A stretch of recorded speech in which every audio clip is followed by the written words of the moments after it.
Yun mga idol, dala-dalawa lang iniwan natin dyan. Ayan. So ito yung mga narbis natin mga idol.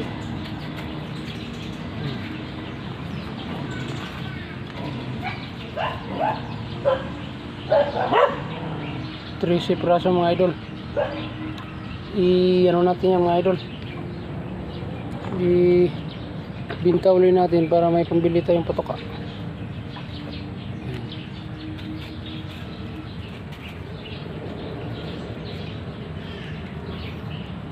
Para hindi na tayo masyadong magastos sa mga idol.